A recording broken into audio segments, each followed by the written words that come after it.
Good morning students. फिर से हम लोग इम्फैटिक के दूसरे लेक्चर में इसके जो आधे टॉपिक बचे हुए हैं उसमें हम लोग चलते हैं और आज उसको क्लियर करते हैं।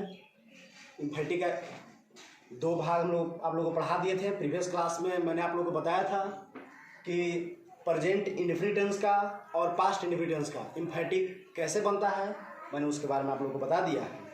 अब आप लोग आगे जानिए। आपको बताए थे हम कि इम्फैटिक 3 तरह के वाक्यों का बनता है।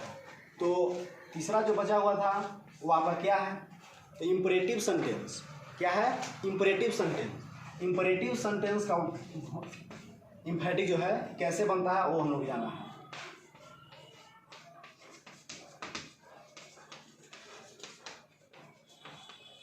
देखिए, इम्परेटिव सेंटेंस का हिंदी क्या होता है? तो इम्परेटिव सेंटेंस का हिंदी का आदेशात्मक वाक्य। ये क्या है?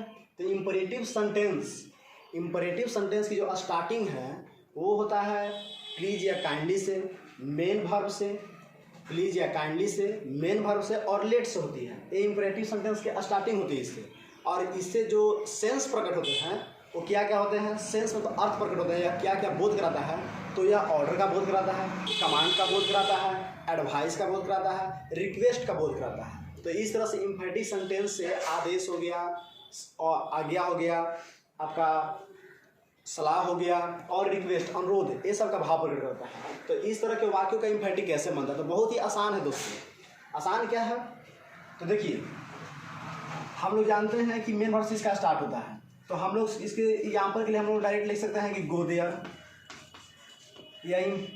यह क्या है? यह इम्परेटिव सेंटेंस का वाक्य है। अब देखिए इम्परेटिव सेंटेंस का वाक्य कैसे है? तो अभी मैंने आपको बताया कि इम्परेटिव सेंटेंस का स्टार्टिंग मेन वर्ब से। मेन वर्ब से, देखिए मेन वर्ब है, बिल्कुल है। इम्परेटिव सेंटेंस का स्टार्टिंग मेन वर्ब से, तो मेन वर्ब है।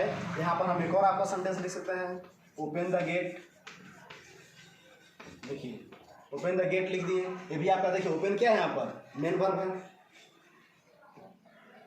तो आपको बताएं कि इम्परेटिव सेंटेंस का स्टार्टिंग मेन वर्ब से होती है या प्लीज या काइंडली से होती है। तो देखिए प्लीज से भी स्टार्ट सेंटेंस में कर रहे हैं, please come in, please come इन, कृपया अंदर आ जाइए। तो देखिए ये भी यहाँ पर सेंटेंस प्लीज से स्टार्ट हुआ। तो मैंने बताया इम्परेटिव सेंटेंस का स्टार्टिंग मेन वर्ब से, प्लीज या काइंडली से या लेट से होती है। तो जहाँ तक आपको बता देता हूँ, लेट से स्टार्टिंग होने वाले इम्परेटिव सेंटेंस का इम्फैटिक नहीं बनता है। लेट से स्टार्ट होने वाले सेंटेंस का इम्फैटिक नहीं बनता है। अब हम लोग तो उसके बारे में चर्चा ही नहीं करेंगे, हम लोग यहाँ सीखेंगे। तो इम्फैटिक बनता है इम्परेटिव सेंटेंस में किसका? तो जो मेन वर्ब से शुरू होते हैं और जो प्लीज या काइंडली शुरू होते हैं। तो कैसे बनता है? तो बस बहुत सिंपल है। सिंपल क्या है? कुछ नहीं करना है।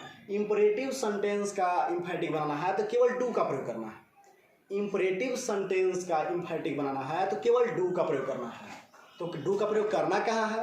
तो यदि जब इम्परेटिव सेंटेंस की शुरुआत, इम्परेटिव सेंटेंस के वाक्य की शुरुआत मेन वर्ब से हुआ हो, तब हम लोग मेन वर्ब के पहले डू का प्रयोग कर देंगे तो वह सेंटेंस इम्फैटिक में कन्वर्ट हो जाएगा। जैसे गो देयर, तो इसको हम अगर लिख देंगे डू गो देयर, ये आपका इम्फैटिक में चेंज हो गया।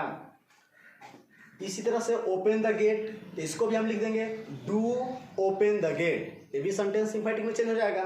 लेकिन जो सेंटेंस प्लीज या काइंडली शुरू होता है उसका इम्फैटिक कैसे बनाएंगे?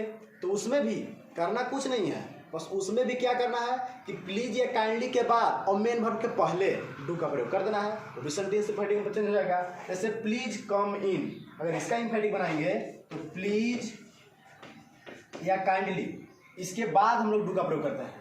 तो प्लीज के बाद यहाँ पर डू हो जाएगा। देखिए मेन वर्ब के पहले हो जा रहा है कम, इसके बाद देखिए कम हम लिख रहे हैं, तो कम के बाद पहले हो गया इधर डू और प्लीज के बाद हो गया। तो आप यही याद रखिए, जब प्लीज या काइंडली से जब सेंटेंस शुरू होगा तो आपको क्या करना है कि प्लीज या काइंडली के बाद ही जो है आपको डू का प्रयोग करना है, तो सेंटेंस इम्फैटिक में कन्वर्ट हो जाएगा। तो यहाँ पर सेंटेंस था आपका प्लीज कम इन, तो प्लीज डू कम इन, समझ गए? तो इस तरह से इस सेंटेंस का इम्फैटिक बनता है। बहुत ही आसान है जो आप बना सकते हैं। ऐसे ही रहेगा आपका सेंटेंस और सारे आप सभी सेंटेंस को बना दीजिएगा। एग्जाम्पल के लिए अगर मान लीजिए सेंटेंस आपका है काइंडली पोस्ट द लेटर,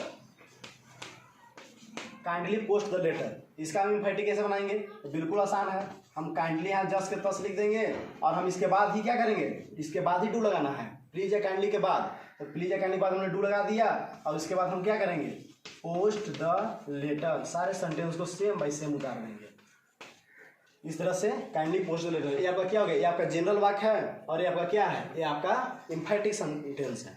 तो क्लियर, कोई दिक्कत नहीं। तो इम्फेटिक इम्परेटिव सेंटेंस का इम्फेटिक इस तरह से बनाते हैं। चलिए अब इसके थोड़ा सा कुछ स्पेशल रूल्स हैं, अब हम लोग वो सीख लेते हैं, है कि नहीं। तो स्पेशल रूल्स में क्या आते हैं, तो देखिए बहुत सारे ऐसे सेंटेंस हैं जिसमें आप देखते होंगे उस सेंटेंस में हैज या हैव या हैड मेन वर्ब की तरह काम करते हैं, रहता है वह पास्ट इंडेफिनिट टेंस का या प्रेजेंट इंडेफिनिट टेंस का ही बात, लेकिन उस सेंटेंस में हम लोग देखते हैं कि हैज हैव या हैड आया है तो हम लोग उसको दूसरे तरीके से भी ले लेते हैं। जैसे मेरे पास एक गाय है, तो ये सेंटेंस हो गया, ये हो गया अथी टेंस से अलग हो गया। और ये अगर मैं एक गाय रखता हूँ, मैं एक गाय रखता हूँ, तो यह हो गया क्या, प्रेजेंट इंडेफिनिट। तो इस तरह के वाक्यों का इम्फेटिक कैसे बनेगा, तो देखिए जब सेंटेंस में जब सेंटेंस में हैज या हैव या हैड आ जाए, जब सेंटेंस में हैज या हैव या हैड आ जाए तब उस सेंटेंस का इम्फेटिक कैसे बनाएंगे उसके बारे में अधिक करते हैं। तो देखिए जब सेंटेंस में अगर हैज आएगा, जब सेंटेंस में हैज आएगा तो उसके जगह पर हम इम्फेटिक में क्या लिखेंगे, तो डज हैव लिखेंगे। क्लियर। और इस तरह से अगर मान लीजिए सेंटेंस में हैव आएगा तो हम यहाँ पर क्या लिखेंगे, डू हैव लिखेंगे। और अगर सेंटेंस में हैड आएगा तो हम क्या लिखेंगे, तो डिड हैव लिखेंगे उसके जगह पर। तो देखिए अभी आपका बिल्कुल क्लियर, सब सेंटेंस में आएगा ये, तो इसके जगह पर आपको इम्फेटिक में इतना लिखना है। अगर सेंटेंस में आपका आएगा हैज तो आप डज हैव लिखिएगा, अगर सेंटेंस में हैव आएगा तो डू हैव लिखिएगा इसके जगह पर, और आपका हैड आएगा तो हैड जगह पर आप जब इम्फेटिक चेंज कीजिएगा तो डिड हैव लिखिएगा। चलिए क्लियर हो गया, इस तरह कोई दिक्कत नहीं ना।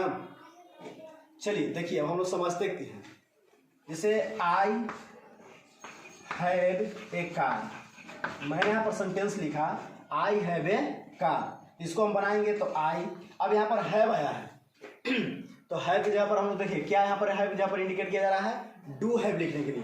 तो हैव की जगह पर हम क्या लिखेंगे, तो डू हैव लिखेंगे, तो डू हैव हो गया।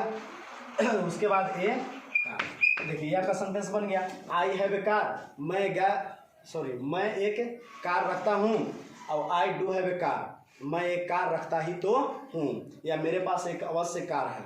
समझ गए, तो इस तरह के सेंटेंस बन गया। हाँ, इस बात को हमेशा याद रखें, इस बात को हमेशा याद रखना है कि जब भी हम डज डू या डिड का प्रयोग करेंगे, मतलब हैज या हैव या हैड की जगह पर, तो जब भी हम हैड के जहाँ पर डज लिखेंगे तो डज या डू या डिड ये सब के बाद हैव ही होगा।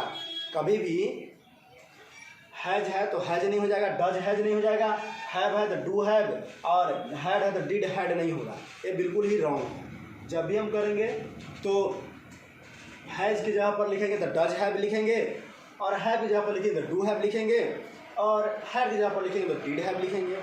समझ गए। और आपको कब याद रखना है कि डिड या डू या डज के बाद जो है आपको हैड या हैज या हैव ये सब नहीं लिखना है, आपको हमेशा जो है हैव ही लिखना है। इस तरह से हम लोग इम्फेटिक चैप्टर क्लियर करते हैं। एक और एग्जाम्पल समझते हैं, जैसे देखिए यू हैड ए टॉय, आपके पास एक खिलौना है। अगर इसको बनाएंगे तो क्या लिखेंगे, तो यू, अब हैड के पर को क्या करने के लिए बोला गया था, तो आपको बोला गया था डिड और इसके बाद हैड, तो you did have a toy. देखिए आपका बन गया। तो आपके पास एक खिलौना था या आप एक खिलौना रखे थे, और आप एक खिलौना रखे ही तो थे। तो इस तरह सेंटेंस क्या हो गया, आपका इम्फेटिक चेंज हो गया। बस यही आपको इस तरह से बना देना है, और इस तरह से आपका इम्फेटिक जो सेंटेंस है, मतलब ये जो आपका इम्फेटिक चैप्टर है, टॉपिक, ये आपका खत्म हो गया। इन्हें कोई प्रॉब्लम्स नहीं ना। चलिए, तो इस तरह से आज हम लोग इम्फेटिक खत्म कर दिए। अब हम लोग नेक्स्ट क्लास में मिलते हैं। थैंक यू बच्चों।